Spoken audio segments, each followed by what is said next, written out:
Salut, bienvenue pour un nouvel update graphique. Cette fois-ci, je suis habillée comme dans le dernier update lecture et j'espère que vous appréciez ce haut parce que vous allez le voir dans plusieurs vidéos.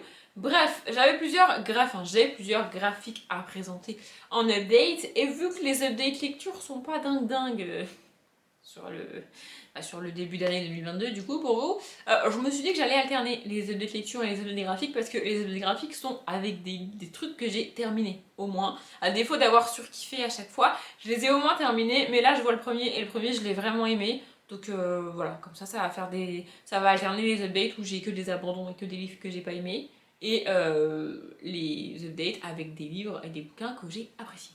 C'est quand même cool. Bref, c'est parti. Le premier, je crois que je l'ai lu en novembre, si je dis pas de bêtises, parce que c'est le dernier week-end d'Amil que j'ai fait, et du coup, bah, vu que je lis pas des graphiques en dehors des week-ends d'Amil, ou des challenges comme ça, bah, du coup, c'est forcément sur le week-end d'Amil du mois de novembre, je sais plus, enfin, je crois que c'est ça. Bref, en tous les cas, c'est Le Bois de l'heure, le tome 1, Les mains d'Iliane, et je me rends compte que je me suis toujours pas renseignée sur le tome 2, enfin, peut-être que je le fasse. Bref, de Hubert et Hersent, et franchement, j'ai adoré ce bouquin, vraiment. L'histoire est vraiment cool. Les dessins sont pas mes préférés, mais en fait j'adore les pages comme ça, où il n'y a que un gros dessin comme ça. J'adore, vraiment. Je vais vous montrer une planche de BD un peu plus classique, on va dire. Attendez, j'en cherche une, mais je ne trouve pas, évidemment, c'est pas drôle sinon. Et en fait, j'ai vraiment adoré cette BD. Putain, mais c'est fou, j'arrive pas à trouver une planche de BD classique. Bon, bah, je compte celle-ci, du coup. Voilà à quoi ça ressemble. Bref, et du coup, comme le titre l'indique, on va suivre Iliane, et je sais pas si vous voyez sur la couverture, je vais vous montrer. Voilà, en fait, il est apprenti sculpteur, sauf que son maître, on va dire ça comme ça, est un profiteur. Hein. Clairement, son maître a identifié un talent chez Iliane, et en fait, c'est un peu le principe d'une relation toxique, parce que ça existe aussi dans le milieu du professionnel, hein, c'est pas drôle sinon. Bref, c'est-à-dire que Iliane est apprentie chez lui et de son point de vue à lui, le maître c'est Iliane qui lui doit quelque chose parce que il lui a accordé cet apprentissage, alors qu'en vrai, vu le talent d'Iliane et vu ce qu'il est capable de faire, il devrait plutôt faire en sorte qu'il se sente bien chez lui et dans sa boutique pour qu'il veuille rester une fois son apprentissage terminé. Alors c'est pas du tout ce qu'il fait, il l'exploite carrément, enfin bref, c'est un connard quoi. Pardon pour le gros mot. Et donc du coup, Ilian est un sculpteur, il va se mettre à sculpter des oiseaux. Et en fait, je pense que le but, enfin je sais pas si c'est le but, mais moi je l'ai pris comme ça, l'histoire du livre et la morale du livre, c'est que à trop vouloir faire des choses parfaites, au bout d'un moment tu détruis quelque chose de cool en fait. C'est-à-dire que là, il va sculpter des oiseaux qui vont remplacer les vrais oiseaux vivants.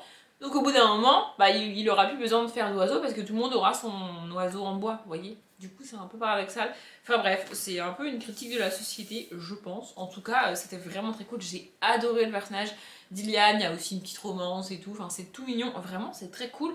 Bon, à part le gros méchant de l'histoire, parce qu'il en faut toujours un. Franchement, j'ai adoré cette histoire, cette BD, ce graphique. Franchement, j'ai adoré. C'était trop cool. Faut que je me renseigne à la fois sur le tome 2 et à la fois sur ce qu'ils ont fait d'autres, Hubert et Arsène, parce que moi je connais pas du tout. Ça se trouve, ils ont fait autre chose. C'est une BD que j'avais achetée totalement par hasard, j'en avais jamais entendu parler. Je l'ai trouvée d'occasion et je me suis dit, allons-y, let's go. J'ai bien fait en vrai parce que franchement, c'était très cool. Le deuxième, je l'ai aussi lu sur le week-end du mois de novembre, si je dis pas de conneries, c'est Sorceline, le tome 3, au cœur de mes origines, de Sylvia Douillet et Paola Antista. Pardon, j'ai bafouillé.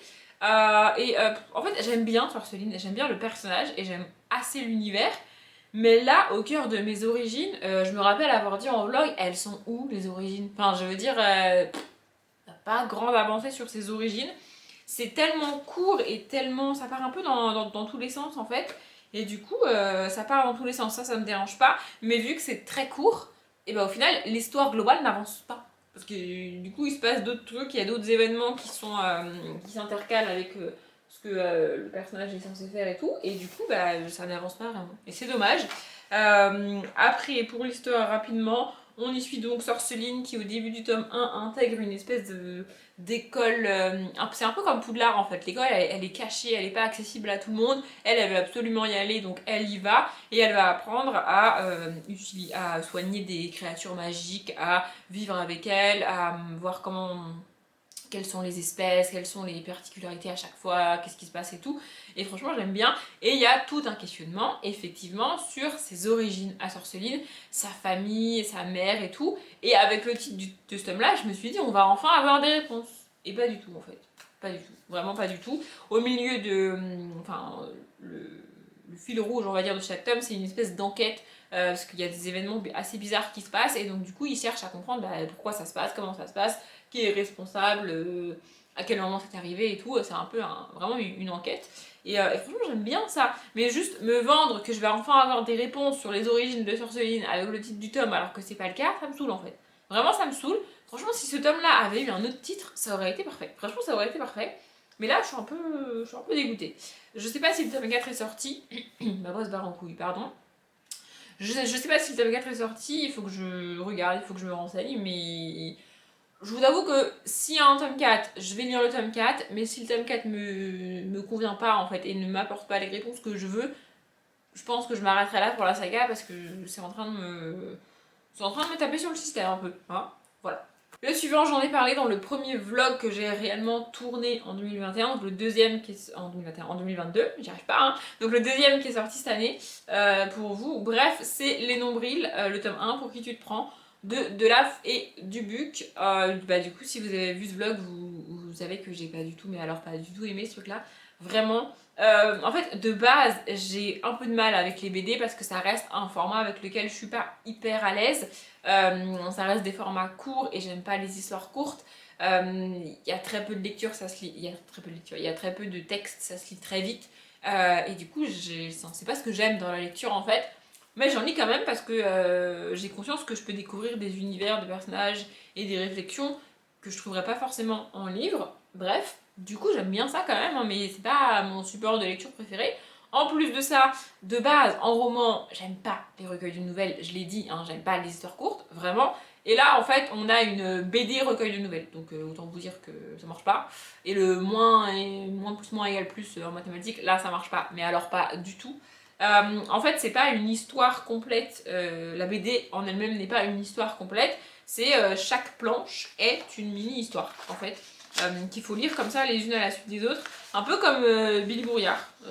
Alors au niveau du style ça n'a rien à voir, hein, c'est pas le même genre de littérature, mais voilà. En plus de ça, j'avoue, je suis pas particulièrement fan du style, des dessins, des couleurs et tout.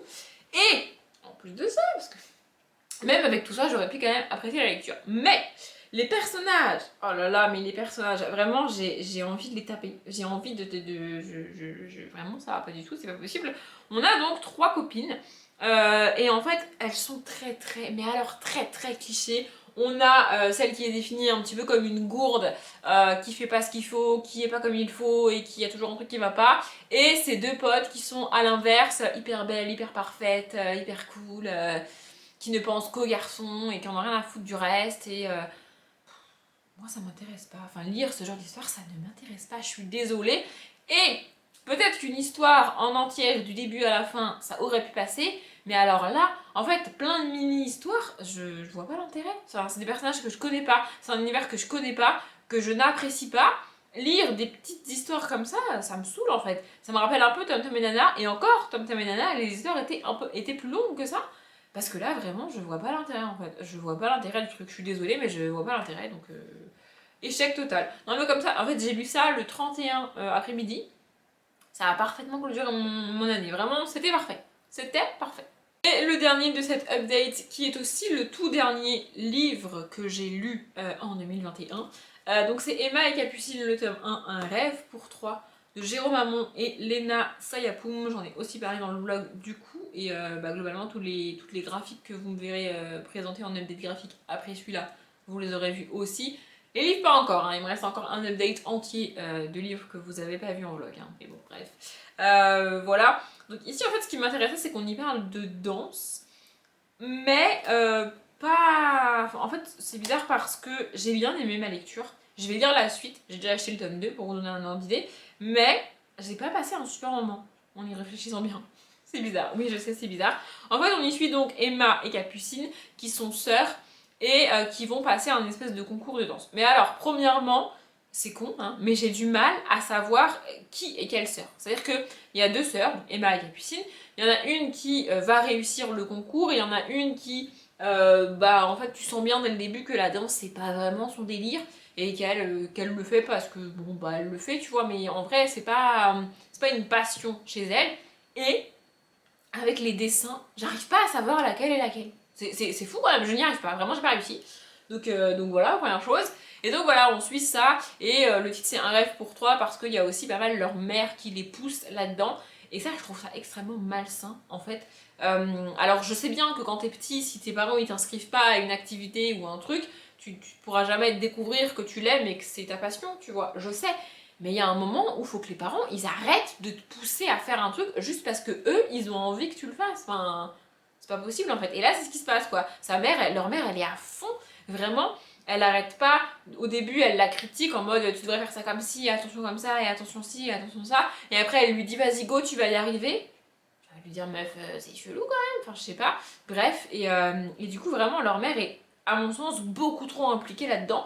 C'est malsain, enfin vraiment moi je trouve pas ça sain du tout. Et donc voilà, on suit ça, l'une des deux va intégrer une école et l'autre va un peu se poser des questions, se dire est-ce que j'ai vraiment envie de continuer, est-ce que vraiment ça m'intéresse, est-ce que vraiment je suis triste de pas y arriver ou pas. De pas y arriver ou pas, d'y arriver ou pas, vous avez compris. Voilà, mais en fait je vais vous les montrer parce que en soi on arrive bien à les distinguer, hein. Enfin, je veux dire elles sont pas pareilles physiquement mais moi j'y arrive pas. Voilà, attendez, je vais essayer de vous montrer. Voilà, là les deux, la blonde et la brune, c'est Emma et Capucine. Mais alors laquelle est laquelle, je ne sais pas. Et je suis même pas capable de vous dire laquelle des deux a réussi le concours ou pas. Qui de Emma et Capucine a réussi, je ne sais pas. Je ne sais pas. Je pense que j'étais pas bien en forme quand je l'ai lu, parce que je l'ai lu aussi le 31 après-midi. Je pense que je l'ai relié le tome 1 avant de lire le tome 2.